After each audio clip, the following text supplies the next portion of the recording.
कपालभाति प्राणायाम, इसे मस्तिष्क शोधन प्राणायाम भी कहते हैं। इसमें मस्तिष्क का शुद्धिकरण होता है। मास्टर ग्लैंड को और पिट्यूटरी ग्लैंड को पूरी तरह सही रखेगा, सभी ग्लैंड को। तो आइए कुछ महत्वपूर्ण जानकारियों के साथ इसे करने का प्रयास करें। सभी को ओम नमस्कार। आज करेंगे कपालभाति प्राणायाम। कपालभाति प्राणायाम एक अकेला ऐसा प्राणायाम है जिससे आप 99% विषादियों को, बीमारियों को अपने अंदर से दूर कर सकते हैं, चाहे जो भी विषादियाँ हों, ऑटोमेटिक जो अभी किट करो, सभी के लिए बहुत ही महत्वपूर्ण है। बस इसे करने का प्रयास करेंगे। सबसे पहले इसे करने से पहले ध्यान रखेंगे कि आपका पूरी तरह से उधर खाली रहना चाहिए और मॉर्निंग के समय पूरी तरह फ्रेश, और बैठेंगे किसी भी आसन में अपने सुविधानुसार आसन लेंगे और बैठने का प्रयास करेंगे। कमर गर्दन सीधी रखेंगे। ये सीधासन है, जैसे लेफ्ट पैर पे राइट पैर को रखते हैं ऊपर में।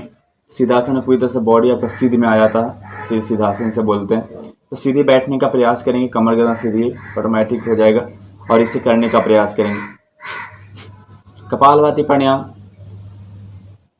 बहुत ही महत्वपूर्ण है सभी के लिए, चाहे इंटरनल प्रॉब्लम हो एक्सटर्नल प्रॉब्लम, सभी के लिए बहुत ही महत्वपूर्ण। सभी विषादियों को आपके अंदर से दूर करेगा, चाहे जो भी विषादियाँ हो आपके अंदर, उसके लिए रामबाण औषधि है ये कपालभाति प्राणायाम। सभी करने का प्रयास करेंगे इसे। कपालभाति प्राणायाम करने में 2 से 3 विधि भी लगा सकते हैं इसे। मध्यम गति, समान गति, तीव्र गति। अगर यंग है जो जिन्हें प्रैक्टिस हो, तीव्र गति से करते हैं। तीव्र गति से आप 5 मिनट नहीं करें तो पूरी तरह से आपके अंदर पूरी आपका बॉडी पसीने से भीग जाएगा, पसीना पूरी तरह से आ जाएगा, तो अंदर का जितने विकार बाहर। और जिन्हें विषादियाँ हो, जिन्हें भी प्रॉब्लम हो, फाइब्रोइड्स हो, जिन्हें भी किडनी में प्रॉब्लम हो, जिन्हें भी आंतों में प्रॉब्लम हो, पूरी तरह डाइजेस्टिव सिस्टम में प्रॉब्लम हो, उनके लिए बहुत ही महत्वपूर्ण है। जिन्हें भी डायबिटीज हो उनके लिए बहुत ही महत्वपूर्ण, पैनक्रियाज के लिए, सभी के लिए बहुत ही महत्वपूर्ण है। सभी चीज़ों को दूर करेगा। किसी तरह से आपके अंदर गांठ हो, गांठ 3 प्रकार के होते हैं, मैलिग्नेंट गांठ और टीबी के गांठ। इसके पूर्ण रूप से लैप्रोमा हम लोग बोल देते हैं अगर जो भी विषादियाँ, तो उसके लिए बहुत ही महत्वपूर्ण है। सभी को पूरी तरह से आपके अंदर से हटाएगा, पूरी तरह से मेल्ट करेगा। जिन्हें भी अंदर में किसी तरह का गांठ बन चुका हो, कैंसर का गांठ हो या टीबी गांठ हो, किसी भी तरह का गांठ हो, सभी को मेल्ट करेगा पूरी तरह से। जब श्वास को छोड़ते हैं, उधर को संकुचित करते हैं, तो पूरी तरह से आपके अंदर एक अग्नि देती है और उसे मेल्ट करता है। ये लेडीज प्रॉब्लम के बहुत ही महत्वपूर्ण है कपालभाति प्राणायाम। जिन्हें भी यूट्रस में फाइब्रोइड्स है, ओवरी में सिस्ट है, फ्लूइड ट्यूब बंद है, या पीरियड कम होता है ज़्यादा होता है, सभी के लिए बहुत ही महत्वपूर्ण है। तो पूरी तरह से लेडीज प्रॉब्लम के लिए बहुत ही महत्वपूर्ण है ये कपालभाति प्राणायाम। जिन्हें भी कोई प्रॉब्लम हो, विषादियाँ हो, उनके लिए बहुत ही महत्वपूर्ण है ये। तो इसे करने का प्रयास करेंगे सभी। कितना बोलते हैं स्टार्टिंग में श्वास नहीं छूट पाता और उधर अंदर क्यों नहीं जाता, कोई दिक्कत नहीं। आप ऐसा हाथ को रख के करते हैं तो उधर अंदर जाएगा, मुख से श्वास को बाहर लगेगा, लेकिन ऐसे करना नहीं है। बस ये देखना है किस तरह से अंदर जाता है। उसी तरह से नासिका श्वास को छोड़ेंगे और उधर को संकुचित करने का प्रयास। संकुचन होना बहुत जरूरी है, ये ध्यान रखेंगे। संकुचित होना ये जरूरी है। आप सीधे बैठते हैं और आंखों को बंद करते हैं। आंखों को बंद करेंगे तो आपका मन भटकेगा नहीं, ध्यान भटकेगा नहीं, फोकस रहेगा एक जगह पे, कपालभाति प्राणायाम पे। और पूरी तरह से आंखों को बंद करें, दोनों आंखों को बीच आजा चक्र पे ध्यान को केंद्रित करेंगे और करने का प्रयास करेंगे। इससे सभी प्राणायामों को जागृत करते हैं। सभी प्राणायामों से सभी चक्रों को जागृत करते हैं, तो इससे भी चक्र जागृत होता है। इसमें मूलाधार चक्र सबसे पीछे, मूल से लेकर मूलाधार चक्र, स्वादिष्ठान चक्र और मणिपुर चक्र, इस जगह पे तीनों को पूरी तरह से जनरेट करता है, ये सत्य है। तो इसके लिए बहुत महत्व, और जब तीनों जनरेट होगा तो कोई भी विषादी आपके अंदर भी नहीं बचेगा, आपके उदर में कोई विषादी नहीं रहेगा। फैट, कोलेस्ट्रॉल, मोटापा सभी के लिए बहुत ही महत्वपूर्ण। जिन्हें भी खून का कमी हो उनके लिए भी बहुत ही महत्वपूर्ण। जिन्हें हड्डियाँ कमजोर हो उनके लिए बहुत ही महत्वपूर्ण है। किसी भी तरह का आपके अंदर प्रॉब्लम है, इसका अनगिनत लाभ है। जितना आप चाहेंगे उससे ज़्यादा आपको बेनिफिट मिलेगा ये कपालभाति प्राणायाम से।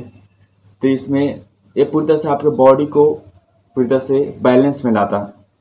अगर किसी भी चीज़ का आपके अंदर कमी आ चुका है तो उसे आपके अंदर बढ़ाएगा। जैसे हीमोग्लोबिन कम हो चुका है, खून का कमी हो चुकी है, और प्रोटीन का कमी हो चुकी है, विटामिन का कमी है, विटामिन B12 का कमी हो चुकी है, आपके अंदर एनर्जी का लेवल कम चुका है, तो सभी चीज़ को बढ़ाएगा आपके अंदर से ये कपालभाति प्राणायाम। ऐसे ही प्राणायाम है। और जो चीज़ बढ़ चुका है, जैसे फैट हो, मोटापा हो, कोलेस्ट्रॉल हो, जो चीज़ बढ़ चुका है हमारे अंदर, उसे ये कम करेगा पूरी तरह से।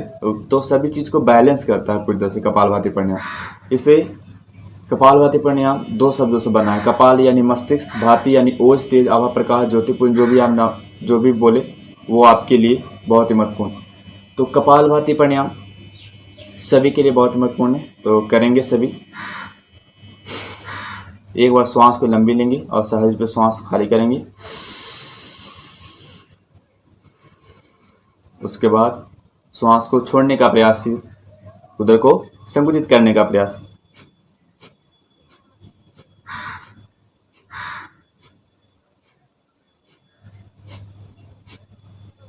नॉर्मल जो मध्यम गति करते हैं 1 सेकेंड में 1 बार करेंगे।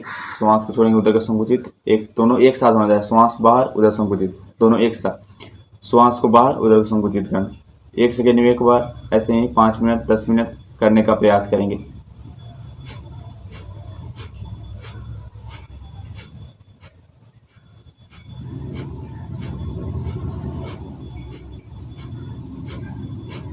इस तरह से देखिए, किसी चीज़ को जानना जरूरी है, पर आप जितना करेंगे बेनिफिट उतना ही होगा। सुनने से और समझने से कुछ नहीं होता है। समझेंगे तो उस चीज़ को सिर्फ करने का प्रयास करेंगे और अपने अंदर लाने का प्रयास करेंगे। न तो ऐसे बहुत सारे समझाने वाले हैं, बताने वाले बहुत सारे समझाते हैं, पर उससे कुछ नहीं होता है। सुनते हैं, आप अपने करते हैं, अनुभव जब आपके अंदर आता है तो आपको बेनिफिट ज़्यादा मिलता है। जब तक अनुभव आपके अंदर नहीं बन आएगा तो आप नहीं कर सकते, आपको बेनिफिट उतना नहीं मिल सकता। हाँ, आप करते हैं जब आपको पूरी तरह से थोड़ी सी भी बेनिफिट मिलता है कि हाँ मन शांत है, जो चिंता में था वो शांत हो गया, पूरी तरह से हमारा बॉडी अंदर से आप अच्छे फील करते हैं, तो आपका प्राणायाम सही से हो रहा है और इसे आप कर सकते हैं, धीरे धीरे बढ़ा सकते हैं और दूसरों को भी बता सकते हैं। तो ये ज़रूरी है आपके लिए कि आप जितना हो सके करने का प्रयास करेंगे। जितना करेंगे बेनिफिट आपका उतना ही मिलेगा, इसीलिए करना बहुत ही महत्वपूर्ण है। चाहे कोई भी प्राणायाम हो, आसन हो, व्यायाम हो, एक्सरसाइज हो, सभी को करने से होता है। तो करने का प्रयास करेंगे, जितना ज़्यादा करेंगे आपको उतना बेनिफिट मिलेगा। कितना बोलते हैं कि आप ज़्यादा करेंगे या नहीं करें, आप अपने क्षमता अनुसार करने का प्रयास करें। जितना आपको बॉडी सह सके, जितना आप में क्षमता है करने का प्रयास करेंगे उतना, तो आपको ज़्यादा बेनिफिट मिलेगा। कपालभाति प्राणायाम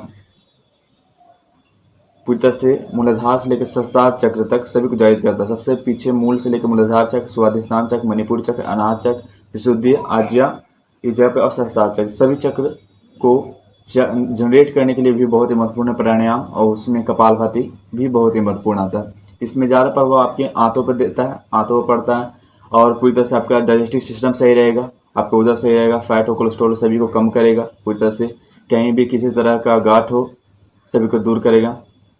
बेनाइल गांठ हो, मैलिग्रेंट गांठ हो या टीबी के गांठ हो, मुख्य रूप से 3 प्रकार के गांठ होते हैं। तीनों को सही करने के लिए, पूरी तरह से मेल्ट करने के लिए बहुत ही महत्वपूर्ण है ये कपालभाति प्राणायाम।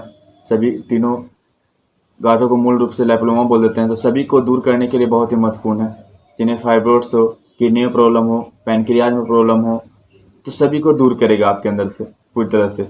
इसलिए बहुत ही महत्वपूर्ण, इसे करने का प्रयास करेंगे। और जिन्हें भी गांठ हो, गठिया का प्रॉब्लम हो, सभी के लिए बहुत ही महत्वपूर्ण है। सभी चीज़ों को पूरी तरह से दूर करेगा आपके अंदर से। जो चीज़ आपके अंदर कमी हो चुका है जिस चीज़ का, उसे बढ़ाएगा, और जो चीज़ आपके अंदर फालतू जो चीज़ बढ़ चुका है उसे ये कम करेगा। तो इसका ये बेनिफिट है कि पूरी तरह से आपके अंदर बैलेंस, पूरी तरह से आपके अंदर एक बैलेंस लाएगा ये कपालभाति प्राणायाम। तो इसे करने का प्रयास करेंगे सभी।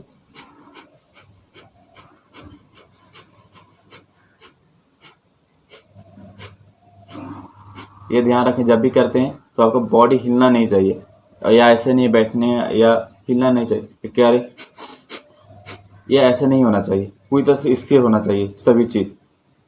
और एक ध्यान कि आप हमेशा फेस पे एक प्रसन्न प्रसन्न की तरह पूरी तरह से खुशी होनी चाहिए आपके फेस पे और एक स्माइल होनी चाहिए, उसके साथ करने का प्रयास करें तो ज़्यादा बेनिफिट मिलेगा।